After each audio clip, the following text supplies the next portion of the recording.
기 전에 우리 목사님이 그러세요. 야, 너 고생 많았다. 근데 목사 안수 받기 전에 일주일 동안 그 오살리 순복음 기도원 금식 기도하는데 좀 갔다 와라 그러시더라고요. 이분이 목사 고시 볼 때도 일주일 휴가를 주셨었어요. 공부해라. 너무 교회 일에 네가 시달려서 공부할 시간이 없었는데 목사 고시 떨어지면 어떡하냐 그랬는데, 근데 이제 그 전도사 신분이잖아요. 그래서 이제 열심히 기도하는데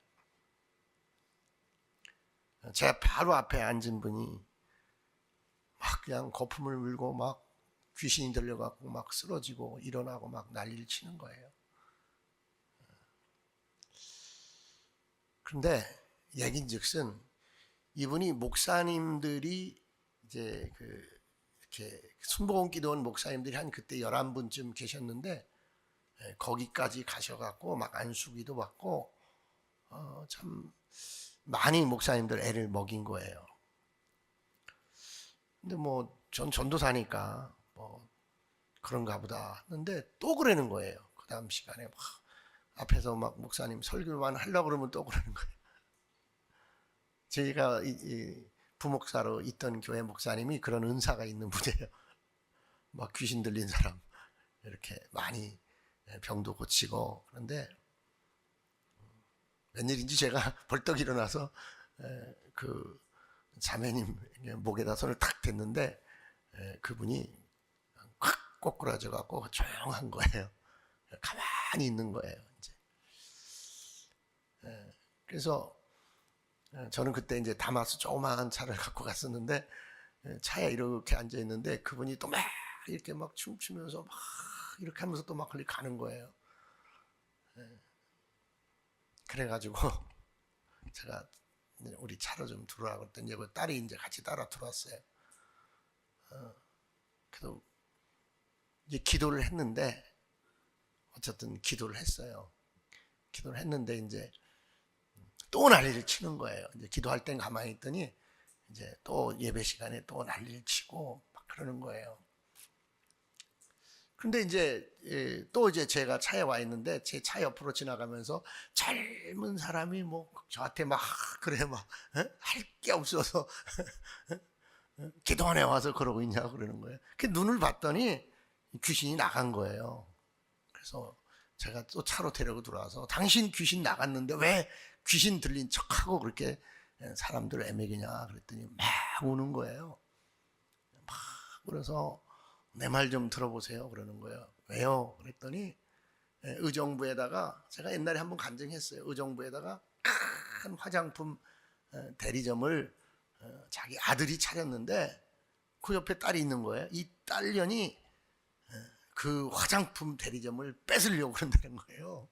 아니, 왜요? 그랬더니 자기 아들이 오토바이를 타고 가다가 오토바이 사고가 나갖고 다리가 부러져 갖고 일을 할 수가 없는 거예요. 거 나올 수가 없는 거예요. 그러니까 지 신랑을 데려와 가지고 이 화장품 이 가게를 하는데 너무너무 잘 되고 너무너무 돈이 잘 벌린다는 거예요. 그런데 이게 이제 우리 아들 게 아니라 우리 딸내미 사위거가 될 것 같다는 거예요.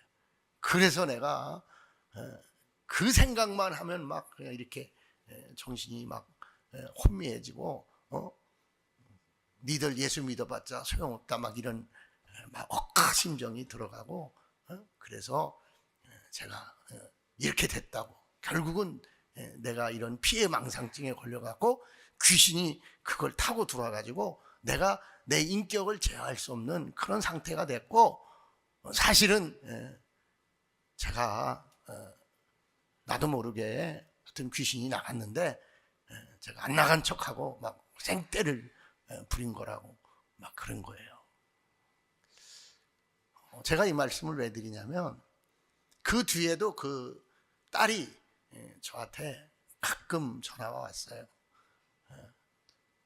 목사님도 아닌데 목사님 덕분에 우리 어머니가 귀신이 나가고 정말 이제 정상적으로 신앙생활하고 이렇게 저희들을 의심하지 않고, 그래서 우리 동생도 이제 치료 다 받고 가게로 들어왔다고. 너무너무 감사하다고. 저는 그때 뭘 느꼈냐면, 하나님께서 내가 목사 안수 받기 전에 내가 너에게 함께한다. 내가 너에게 귀신을 쫓는 능력을 너에게 주었다. 누구나 다 귀신 쫓는 능력이 있잖아요. 그래서 저는 그걸 이제 제 간증으로 삼고 그렇게 목회에 임하고 그랬어요. 지금도 이렇게 귀신 들린 사람들은 보면 쫓아야 된다는 생각이 드는데, 우리 교회 제가 여기 청전 짓고 얼마 안 됐는데 막 소리가 들리고 막 그런 분이 여기 두포동에 살던 분이 우리 교회 늘 나오던 분이 있었어요. 근데 그분도 그게 나갔어요. 귀신이 나가고, 그래서 제가 그 딸 결혼할 때 주례도 쓰고 그래줬는데, 여러분, 세상 사람들과 믿음의 사람들과 공통적으로 기대하는 것이 있어요.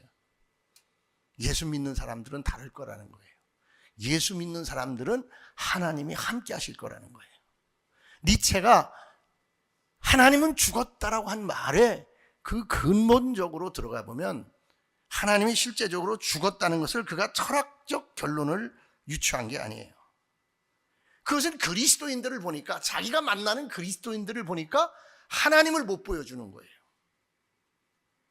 하나님이 계시지 않은 것처럼 보이는 그리스도인들의 현실적 삶의 태도에 대해서 그는 강한 의구심을 품었던 것이 철학자 니체가 신은 죽었다라는 정말 인류에게 씻을 수 없는 그러한 명언 아닌 명언을 남겼던 것입니다.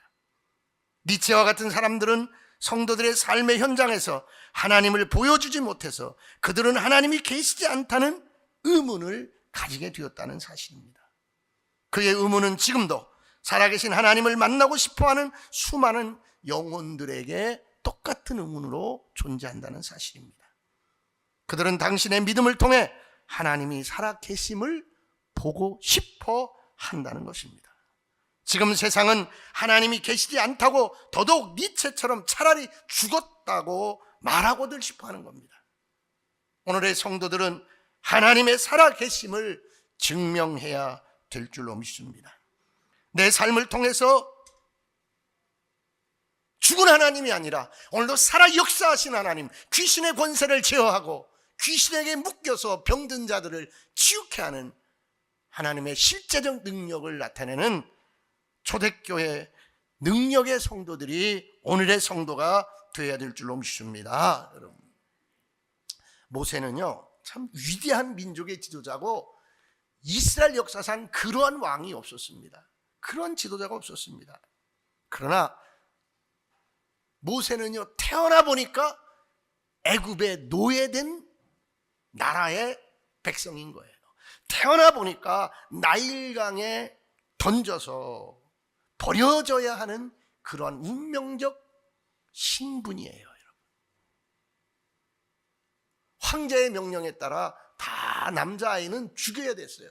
그래서 죽일 수 없으니까 어머니가 나일강에다가 칼대 상자를 해가지고 버렸는데, 애굽 바로왕의 공주의 눈에 띄어서 구사일생으로 그가 살게 되었고, 그는 왕실에 들어가서 공주의 아들로, 왕자로 엘리트 훈련을 받으면서 교육을 받으면서 자란 겁니다. 사도행전 7장에 보니까 모세가 자기 민족을 돌볼 생각이 났다라고 그랬습니다. 유모, 실제로는 자기 친모의 무릎에서 젖을 먹으면서 민족 교육을 받았고, 유대 히브리 민족의 교육을 받았던 그가 민족을 돌볼 그러한 열정과 그런 사명을 느낀 것입니다.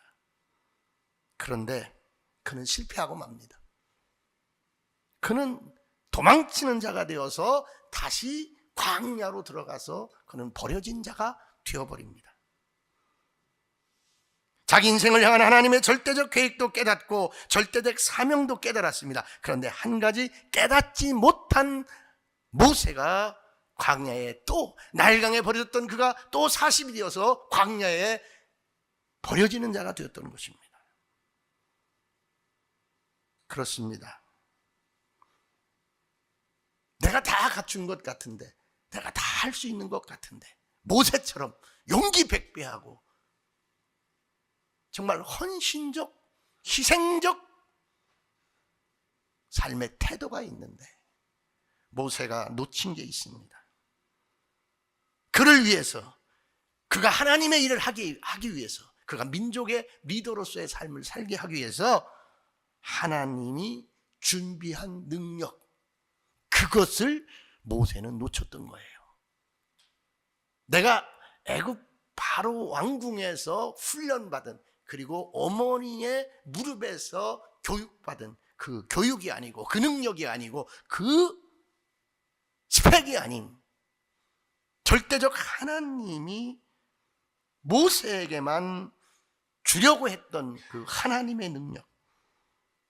8절에 하나님이 모세에게 찾아와서 이 고통당하는 이스라엘을 살리기 위해 내가 내려왔다고 했습니다. 하나님이 모세에게 왔다고 그랬습니다. 이게 바로 하나님의 능력입니다.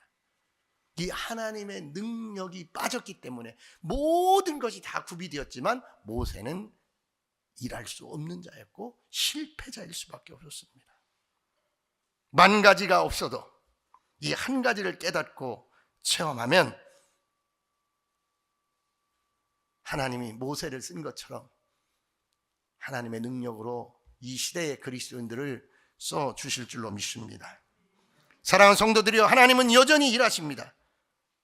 일하심을 살아계심의 증거입니다. 그가 일하심은 그가 살아계시다는 증거입니다. 그러면 그가 일하심이 나를 통하여 나타날 때, 나를 통하여 사건화되고 이벤트화 될 때, 니체처럼 그리스도인들에게서 하나님의 살아계심을 보고자 하는 사람들이 하나님을 보게 될 줄로 믿습니다. 여러분, 하나님이 일하시지 않는 것처럼 보이는 이유는 성도인 우리, 부름받은 우리에게 그 책임이 있는 거예요. 그것이 하나님이 주고서가 아니고 하나님이 일하시지 않음이 아니라 내가 그 책임의 원인이 나에게 있다는 것입니다.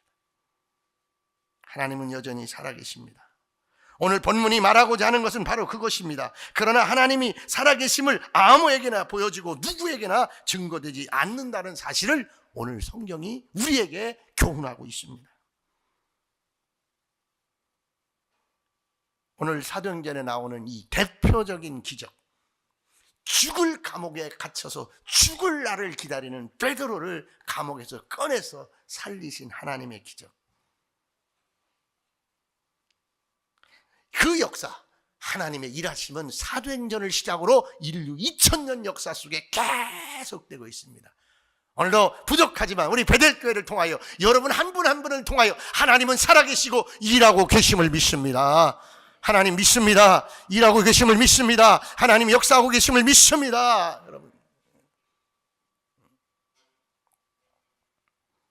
그런데 이런 능력이 누구에게나 나타나지 않는다는 겁니다.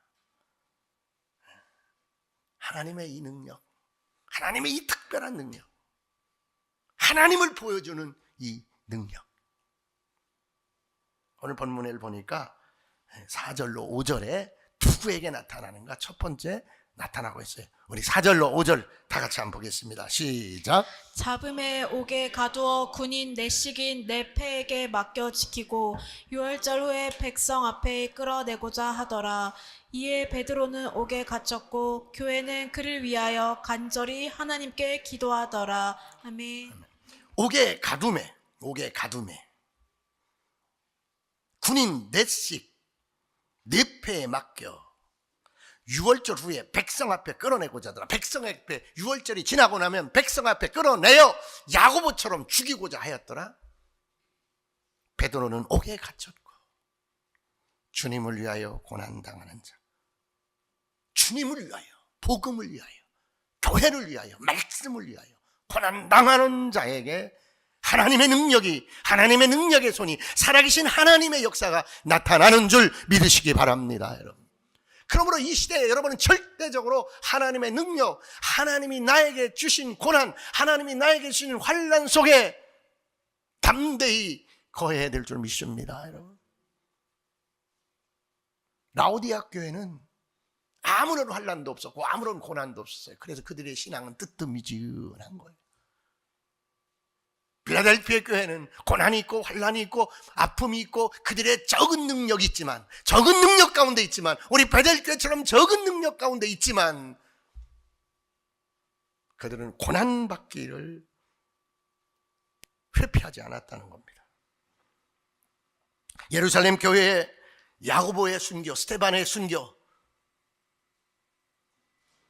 헤롯 때문에 세례 요한은 목잘로 죽였습니다.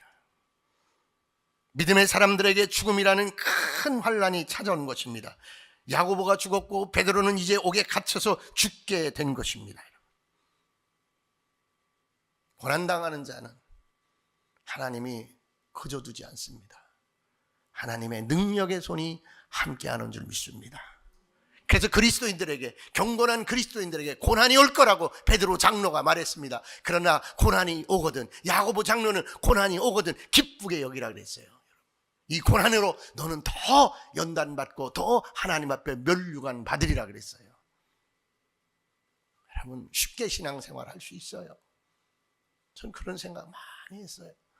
어저께 유튜브를 보는데 여기 한수만교회, 뭐 감사 특밤이라고 해서 유튜브에 나오는데 그 유명한 소프라노 그 연주자가 나와가지고 노래를 하고, 교인들은 거기 쫙 앉아갖고 막 감동스럽게, 그래, 기왕이면 이런 교회 다니지, 기왕이면 이런 교회 다니지, 개척교회, 어려운 교회, 힘든 교회, 그냥 그런 교회, 상대적 감사가 생기더라고요. 우리 교인들 생각하니까, 그럼 제가 좀 더 잘해야지, 그래, 좀 더 잘해야지. 여러분,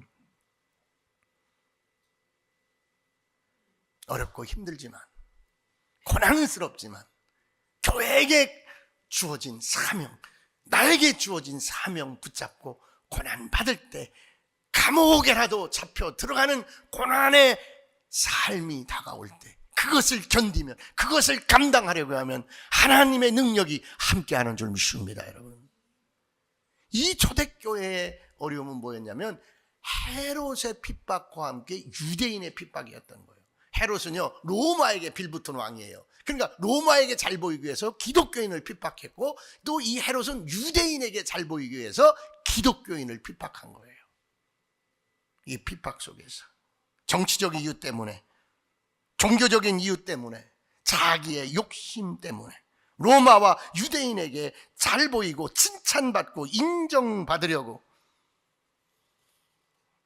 국가적 권력까지 끌어들여서 기독교인이란 기독교인은 다 잡아 죽이고 옥에 가두고 그런 환경이었습니다. 이제 죽기 위하여, 죽음을 앞두고 베드로는 옥에 갇힌 겁니다. 인간의 시간은 이렇게 흘러가고 있었습니다. 크로노스의 시간은 베드로가 이제 6월절이 지나면 죽어야 하는 그러한 시간으로 흘러가고 있었습니다. 근데 오늘 성경에 보니까 베드로를 깊이 잠들게 하고, 모든 군사들을 깊이 잠들게 하고 천사를 보내어 베드로를 옥에서 꺼내는 하나님의 능력이 거기에 임하였더라. 여러분의 삶 속에 고난을 자처하고 환난을 자처하고 하나님의 일에 나서는 여러분에게 하나님의 능력이 함께할 줄 믿으시기 바랍니다. 니체가 하나님을 볼 수 없었던 것은 고난받으려는, 옥에 갇히고 목이 잘리려는 그러한 신앙인들이 없었기 때문이에요. 예수 믿는 것은 그냥 내가 잘 먹고 잘 살기 위한 거예요. 그러기 위한 거예요. 우리 기도해서 내 아이 앞길이 훌쩍 열리고, 내 남편, 내 가정, 내 삶의 이 언저리에 악한 권세가 떠나고, 내가 간증적 삶을 살고, 내가 영화로운 삶의 주인공이 되고, 번성한 삶의 주인공이 되고, 그것은 어쩌면 크로노스적 삶이고 일반은 종적 삶이에요. 베드로처럼, 필라델피아 교인들처럼 고난받기를 주저하지 않고, 아파하기를 주저하지 않고, 먼저 희생하기를 주저하지 않고, 이렇게 산다면 우리의 삶 속에서 우리를 통하여 하나님의 영광이, 하나님의 일하심이, 하나님의 살아계심이 나타나게 될 줄로 믿습니다. 여러분, 하나님을 보여주는 자가 되어야 됩니다. 하나님을 보여주는 자. 우리는 어렵고 힘들지만 내 삶 속에서 하나님을 보여주리라는, 하나님이 보여질 거라는 소명과 사명으로 살아낼 수 있길 원합니다. 여러분, 소명과 사명.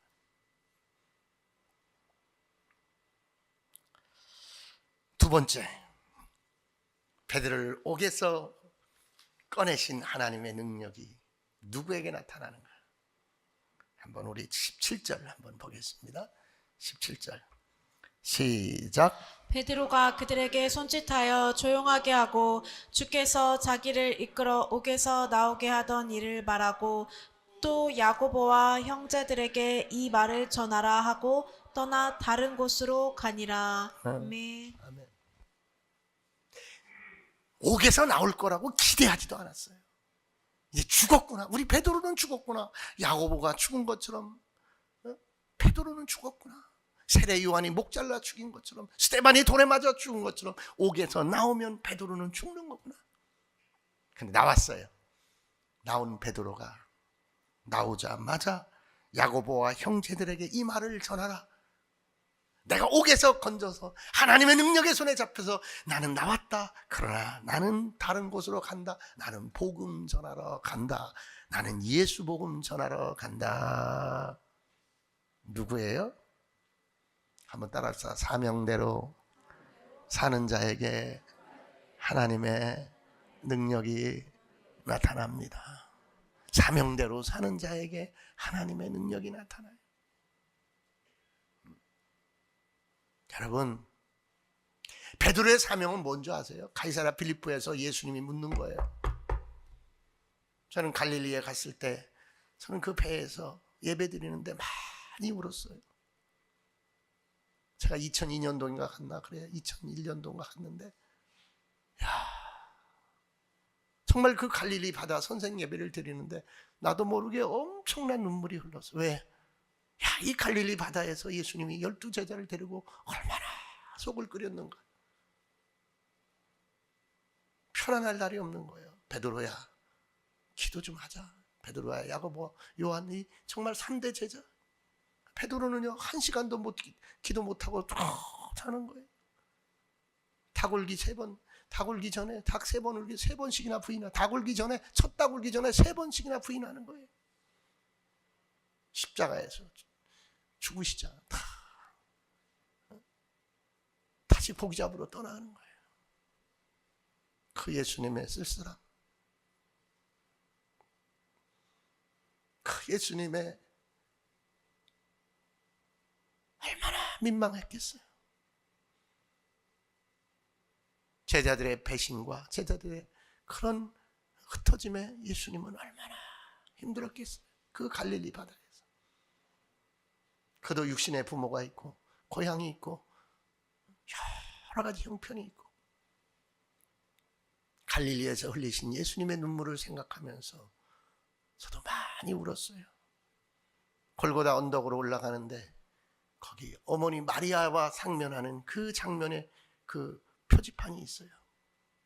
아들이 죽음의 길을 가는데, 죽으러, 십자가의 죽으러 가는데 그 아들을 바라보는 어머니의 마음은 어떻겠어요? 예수님의 일생, 예수님의 삶, 눈물이에요. 정말 민망함이에요. 그런데 그게 예수님의 사명이었어요. 그게 예수님의 십자가의 길이고 예수님의 사명의 길이었어요. 사명의 길을 가는 자, 사명의 삶을 사는 자, 하나님이 부활시킨 줄로 믿습니다.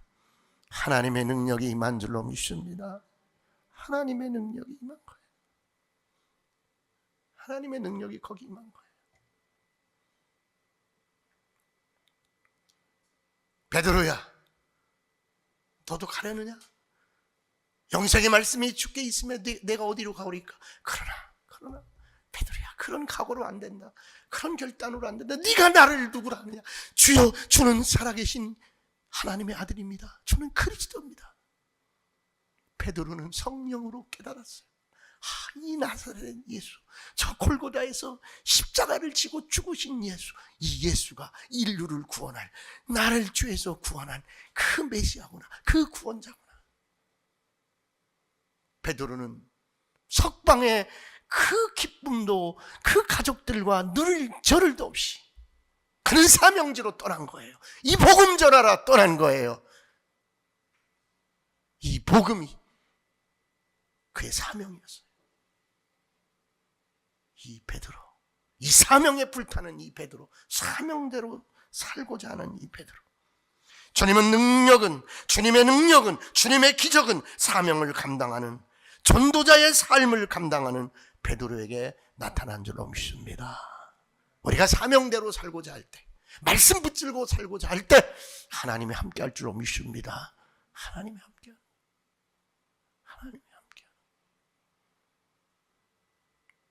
오늘 본문에 등장하는 사람들의 공통점, 특히 베드로,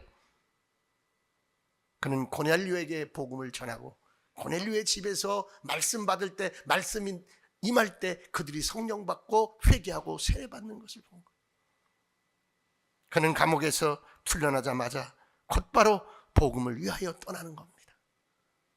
복음을 위하여 떠나는 여러분, 복음을 위하여 오늘도 사명지로 떠나는 선교사님들에게 사명의 삶을 살고자 하는 믿음의 사람들에게 하나님의 능력은 나타나는 줄로 믿습니다. 여러분, 이래도 살고 저래도 사는 거예요. 이래도 힘들고 저래도 힘들고, 이래도 영광이고 저래도 기쁨이고, 그건 다 크로노스적 사건이에요. 우리 일상의 삶 속에 나타나는 것들이에요. 그러나 분명한 것은 저는 피를 토하는 심정으로 한국 교회에 말하고 싶어요. 민주화 운동을 하자는 것도 아니에요. 정치적 운동을 하자는 것도 아니에요. 교회는 복음을 전하고 위정자와 지도자를 위하여 기도하되, 헤롯을 향하여 외쳤던 예수님처럼, 헤롯을 향하여 외쳤던 요한처럼 잘된 건 못된 거는 말할 줄 알아야 되는 거예요. 잘한 거 못한 거는 말할 줄 알아야 돼요. 한 목사님이 밥 먹다가 밥을 엎어버릴 지경이 됐어요. 그럴 수밖에 없어서 그랬다는 거예요. 제가 얘기를 했어요. 목사님, 사회주의와 자본주의, 좌익과 우익을 나한테 설명해 보시오. 공산당이 사회주의지. 첫 마디부터 틀린 거예요. 목사님, 아들을 사랑하는 아버지가 있었어요. 그 직업은 군인이었어요. 아들이 너무너무 도벽이 심하고 너무너무 오락실에 빠져 있으니까 아들을 산속으로 데리고 가서 산소 옆에다가 소나무에다 묶어놓고 아들을 자기 벨트를 풀러가지고 때리고 안 풀러주고 내려왔습니다. 애가 죽는다고 소리를 지르니까 동네 사람들이 올라왔고 애가 어느 집 아인지 모르니까 신고를 했는데, 그 아버지의 집을 찾아온 형사가, 경찰이 너무나 잘하는 사이야. 자네 왔나? 자네로 가지 마십시오. 이제부터는 반발하지 마십시오. 당신은 존속 상해죄로 체포합니다. 아들을 잘되게 하려고, 아들을 사랑하는 마음으로 매질하는 것이 법에는 걸리는 거예요. 여러분, 얼마나 사랑이 많아요, 여러분이. 얼마나 여러분이 긍휼이 많아요. 긍휼도 아니고 사랑도 아니고 그저 네 편이나 내 편이나 하는 이 세상. 우리 그리스도인들은 내 편이 아니고 내 편이 아니고 하나님의 은혜 안에, 하나님의 진리 안에 살아야 될 줄로 믿습니다. 목사님, 정신 차리세요.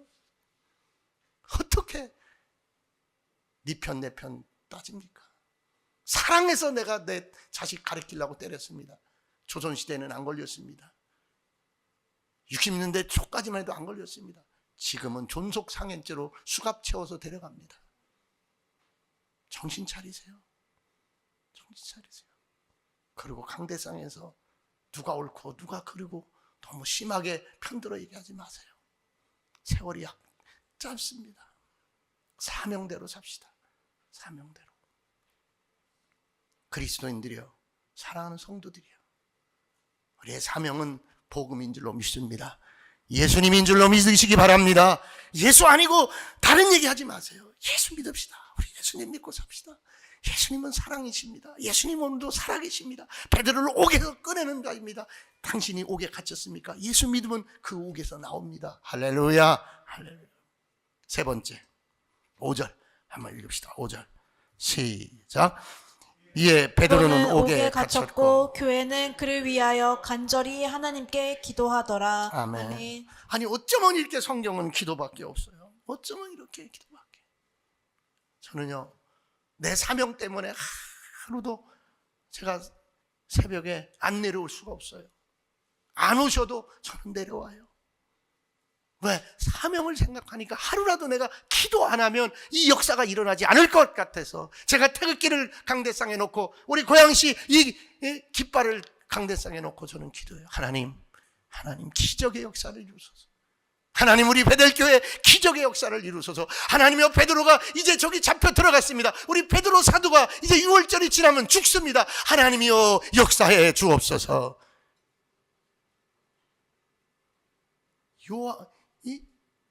야고보의 어머니, 요한의 어머니 마리아의 집에서 성도들은 기도했더라. 아멘. 기도하는 곳에 하나님의 능력이 임하는 줄로 믿습니다. 옆에 분에게 말하세요. 기도하는 곳에 하나님의 능력이 임합니다. 아멘. 아멘. 여러분, 그러니까 기도하자고요. 기도 없이 내 인격으로, 내 생각으로, 내 실력으로 안 된다니까요. 모세는 자기 인격으로, 자기 실력으로 하려다가 40년 버려진 자 되었잖아요. 하나님 살아계십니다. 내가 기도할 때, 내가 부르짖을 때 하나님 역사하십니다. 기도하겠습니다. 하나님 감사합니다.